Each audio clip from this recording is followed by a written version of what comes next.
Praise the lord. Yeshu Masih के नाम से आपका स्वागत है। एक वचन को हम देखते हैं बाइबल में से निकालने वाला हूँ। उत्पत्ति का 41 अध्याय उसका 51 और 52 वचन पढ़ रहा हूँ। इसमें यहाँ पे ऐसा लिखा है, यूसुफ ने अपने जेठे का नाम यह कहकर मनाशे रखा कि परमेश्वर ने मुझसे मेरा सारा क्लेश और मेरे पिता का सारा घराना भुला दिया है। दूसरे का नाम उसने यह कहकर एप्रेम रखा कि मुझे दुख भोगने के देश में परमेश्वर ने फलवंत किया है। यहाँ पर जो है यूसुफ के बारे में लिखा हुआ है और आपको बाइबल में पता होगा कि यूसुफ के जीवन में बहुत सारे संकट आए, बहुत सारा दुख आया।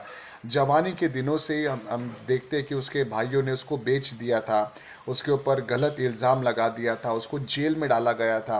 लेकिन परमेश्वर ने अपने अनुग्रह से जो है यूसुफ को जो है उस गड्ढे उस जेल में से बाहर निकाल कर उसको जो है पूरे मिस्र देश में एक ऊंचे ओहदे, एक ऊंचे स्थान पर रखा था। लेकिन जब वो अपने बच्चों का नाम, जब उसको पहला बेटा पैदा होता है, उस पहले बच्चे का नाम वो मनाशे रखता है। और मनाशे का मतलब जो है वो यहाँ पे ऐसा लिखता है कि परमेश्वर ने मुझसे मेरा सारा क्लेश और मेरे पिता का सारा घराना भुला दिया।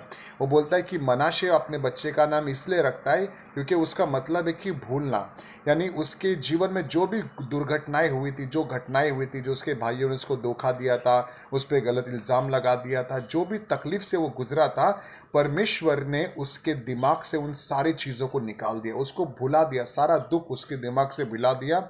और दूसरे बेटे का नाम उसने एप्रेम रखा, जिसका मतलब यह है कि यहाँ पे ऐसा लिखा है कि दुख भोगने के देश में परमेश्वर ने उसको फलवंत किया। तो हम देखते हैं कि यूसुफ का जीवन सच में एक फलवंत जीवन था। वो केवल मिस्री लोगों के लिए नहीं, लेकिन वो अपने भाइयों के लिए भी वो आशीष का कारण बना। उसके जीवन में फलवंतता आई। लेकिन बाइबल कहता है कि जब दूसरे बेटे का नाम उसने फलवंत रखा, उसके पहले उसने पहले बेटे का नाम मनाशे रखा। मनाशे का मतलब होता है कि वो दुखों को भूल जाना। तो आज अगर हम अपने जीवन में फलवंतता को देखना चाहते हैं तो हमें कुछ चीज़ों को भुला देना बहुत ज़रूरी है।